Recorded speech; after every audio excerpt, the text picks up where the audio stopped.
Will life number 2 last longer than life number 1? Find out in episode 83 of the Doofy Doo Talk Through of Shiren the Wanderer. Hello there, my name is Doofy. 3 episodes in 1 week. Uh-oh. Remember, I'm trusting you guys. If I do 4 episodes in 1 week, you need to tell me to stop. Because I could just keep playing this, and I don't want to do that. But it is so cold here that I am going to make a 3rd episode this week. This episode, I don't have enough money for a melding jar. I'm going to get enough money to buy a melding jar. Wonder if I have anything I could just sell. I guess I could put this 5-slot jar of holding. I'm going to tidy up my storehouse. I'll put all these melding jars together. I'm not a super neat person, but I'm kind of a minimalist. I'm talking about my real life now, but it also extends over to Shiren the Wanderer.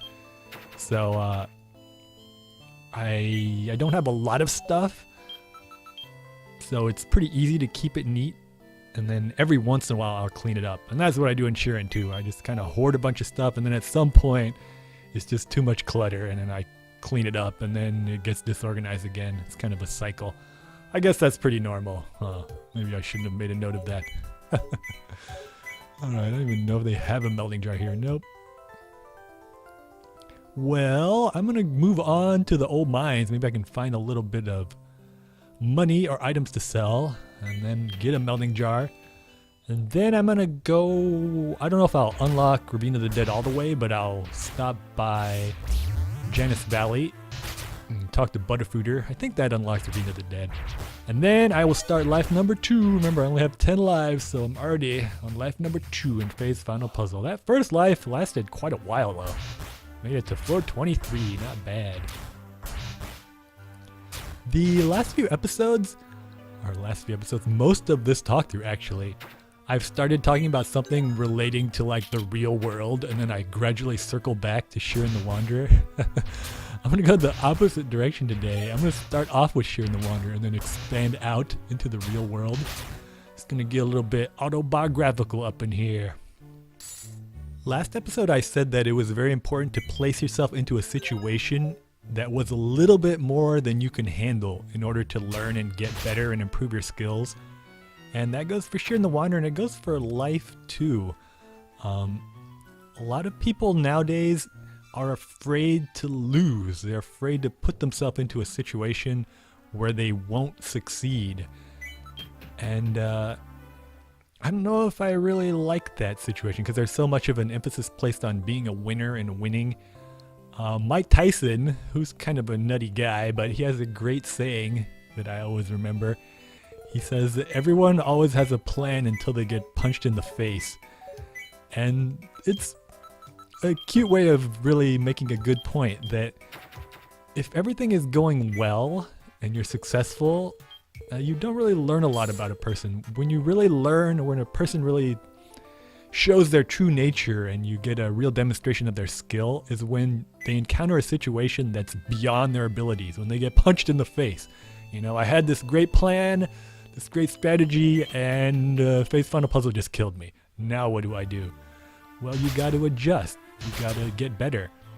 And certainly in fighting games, you'll see this. The best players, they might get perfected around, and they adjust. They adjust their strategy in the next fight or the next round. They might come back and win because they learn from their mistakes and they have a new strategy the next round. So definitely in Faye's final puzzle, you need to think about how you can improve your performance every time you die. And I would say that's true in real life as well. This is the new year, and a lot of people make New Year's resolutions. And in general, New Year's resolutions are generally some plan to change something about yourself that you don't like. Some self-improvement, or to eliminate some kind of perceived flaws that you have, or to accomplish something that you have trouble accomplishing. And I've found, personally, that it's really hard to change who you are. I mean, it's easy to say, oh, I'm going to eat less carbs, or I'm going to work out every day, or I'm going to run a marathon, but The easiest way to change, I found, or the cheating way, is to place yourself into a situation in which you have to change. So I have done that in my life because I'm kind of lazy when it comes to self-improvement. I used to have a lot of trouble. Let me see if I get enough money for a melding jar here. Not quite. So I'm going to go and try to get a little bit more money, and then I'll come back. Hopefully there's a pickpocket or something here. Hey, right next to Sarah's sweet. Alright. I used to be terrible. I used to hate talking to people, like public speaking, and I didn't like to be the center of attention. I always wanted to be kind of in the background. Let's see. Nope. That kind of bites. Why don't you just put a melding jar on display, dude? That's your best-selling item. You need to run some kind of analysis of your sales. So it's easy to tell yourself, oh, I'm gonna get better at talking in front of people, but I'm never in a situation where I have to talk in front of people or be the center of attention. So what did I do? I got a job as a high school teacher, as a physics teacher, and I taught high school physics and chemistry for 5 years. And you kind of have to talk in front of people and be the center of attention to be a good teacher. So I got a lot more comfortable doing that because I put myself into a situation in which I had to do that in order to survive. Similar thing with my current job. Currently I'm an air traffic controller. I used to hate making really stressful decisions or staying in the moment. If anything got difficult, I would kind of pull back and look at it from a distance and take my time. I wouldn't really... Let's see. Hey, finally, 7,000.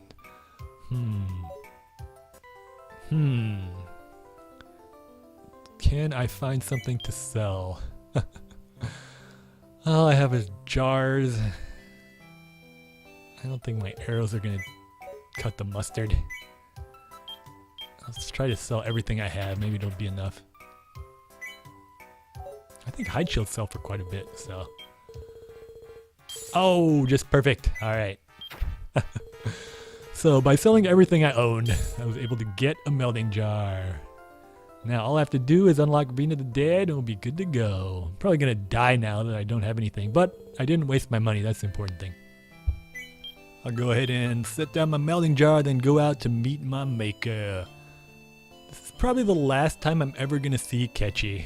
Remember, tell you what, for old time's sake, give me a massage at this point where we first met. Cause I'll never see you again, Kechi. Aw. You called me boss. Let's go ahead and go to the restaurant too. I'm not gonna be able to go back here for a while once I'm in phase final puzzle. Unless I decide to take another break. Let's see, what kind of meal am I gonna get? Oh my goodness! Golden roasted fluffy bunny! Revenge is a dish best served golden roasted. I don't even know what golden roasted fluffy bunnies do for you. I would assume it would give me HP. Let's see. Hey! Maximum hit points go up. Sweet. Alright, have some leftover bunny, Kechi. We are getting ready now to go on our final adventure. I guess I should try to make it to Janus Valley. I don't know if I'm going to do it, but we'll see. I don't have any items. I'm over leveled, so that's good, and Kechi's with me, so maybe we'll be okay.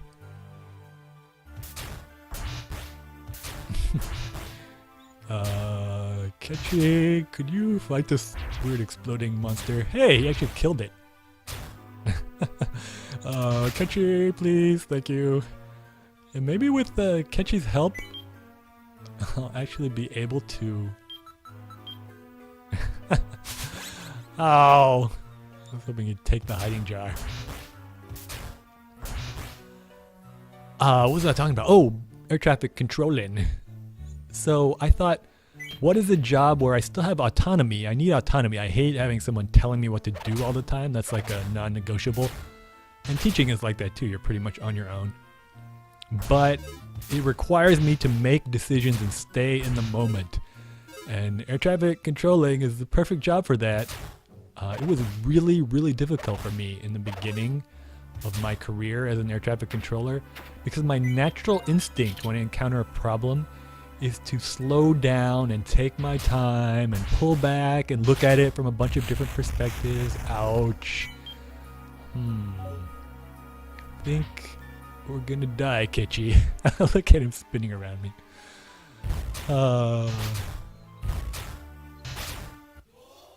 Hey, he's still alive. I can't believe I'm still alive. I figured I'd be dead by now. Uh-oh, it's down to 1 HP now. And you can't do that. You can't take your time. I made it to Janice. Oh my gosh, but Kechi's with me. I think I have to come here by myself. Butterfooter, why are you such a shy guy? I think he left a sign for me. Let's see. Yeah, back in a bit. I think I have to come here, or maybe I have to die and come here another run. It's possible. Maybe, yeah, maybe it's the next run when that happens. Wow, 3 roid kitties. Whew! There goes Kechi. Well, I hope you had a chance to say your goodbyes to Kechi. It's probably the last time we're ever going to see him. If I have anything to say about it. But he wasn't so bad. I know I pick on him all the time. It's just, you know, I just wish he had more to say to me than would you like a massage. Even Roborabs has a couple different messages. I don't know if Kechi says anything. No, he probably doesn't say anything different when he's really almost about to die. Usually the characters will say something different when they're close to death too, so you know when to throw healing items at them. Uh-oh. Looks like I'm getting close to death. Yeah, so when you're an air traffic controller and there's 2 planes or 3 planes flying at each other, and in 4 seconds they're going to be on top of each other, you can't pause and take your time and dilly-dally and procrastinate and pull back and look at it from different perspectives. You have to make a decision, and it has to be a reasonably correct decision, because you are not allowed to make a lot of mistakes when you're dealing with planes full of hundreds of people. So it took me a while to get used to that style of thinking and being in the world and living in the moment. And I struggled a lot, but I had to do it in order to survive. I had to learn to think that way. I had to become a more rounded person, I guess, in my problem-solving style. So yeah, he's not here. Probably next run he'll be here. So next run, I don't know if I'll come back next run. I think I'm going to stay in Face Final Puzzle, so eventually, maybe after I beat Face Final Puzzle, I'll finally be able to unlock Arena of the Dead. There's no rush. I was just being silly. Pex isn't going to really die. He'll be waiting for me, I'm sure. And, yeah, just putting yourself in a situation in which you have to develop the skills you want to develop or improve the areas you want to improve. I found that that's the best shortcut to achieving some kind of personal growth or change or resolutions.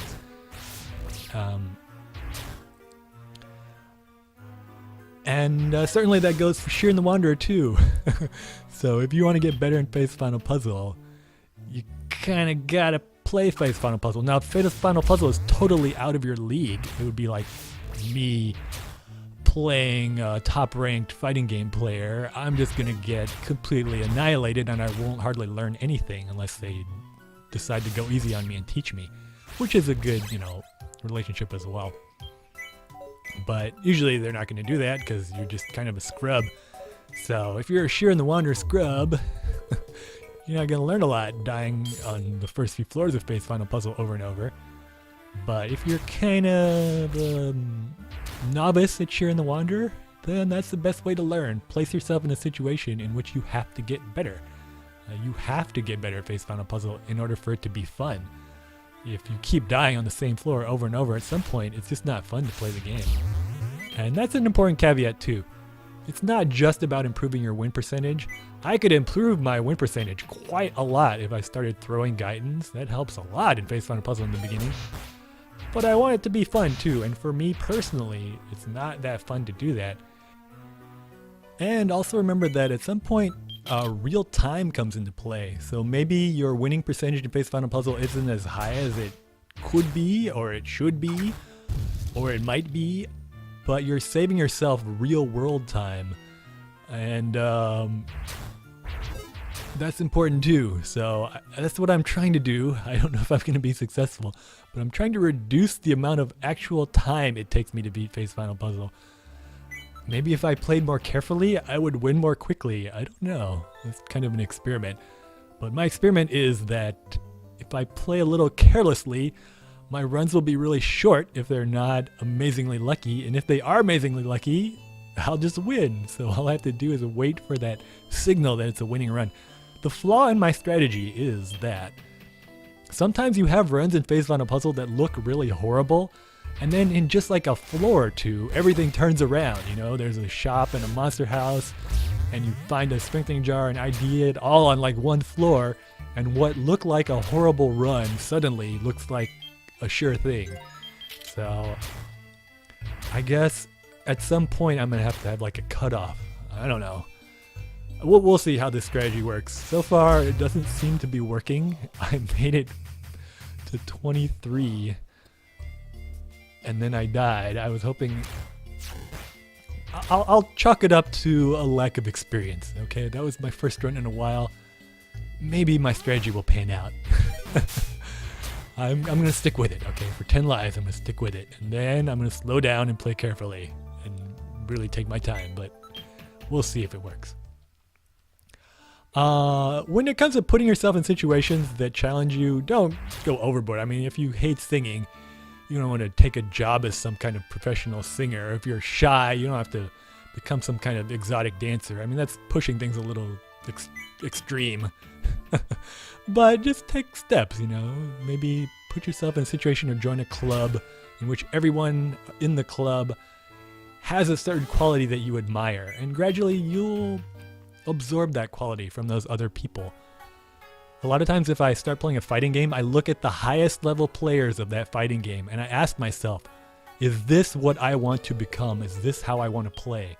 And if the highest level players, what they're doing is not that interesting to me, well then why would I start playing that game? Because they're at the highest level. I don't really want to do that. So why would I waste my time going through all the lower levels? I'm gonna go to Cryptic Rock Valley and see if Ceremonial Cave is unlocked. I'm not sure if it is, but I think we've done everything that you need to do. Yep. Alright, this is the cutscene that shows everyone is missing. So we have unlocked Ceremonial Cave, but not Ravine of the Dead. Better wrap up this episode too. That is my advice for Shiren and life at large. If you want to change yourself in a positive way, surround yourself with people who have qualities you admire and absorb those qualities. Kind of like Mega Man. Wait, but except you don't kill them. So not like Mega Man. Next week I'm going to be out of town, so I'm going to upload the second part of my Deep Scroll Cave run. Ooh, it gets pretty serious, so if you're easily offended by religious matters, you might want to skip that episode. Bye-bye. Don't grieve every death that you receive. It's all part of education and the path to true achievement. It's no disgrace not to make it very far. Save up all your Gaitons, spend them on a melding jar. Yo, buy it. I am a melding jar. I'm pretty useful, baby. So why don't you fill me? Revenge is a dish best served golden roasted.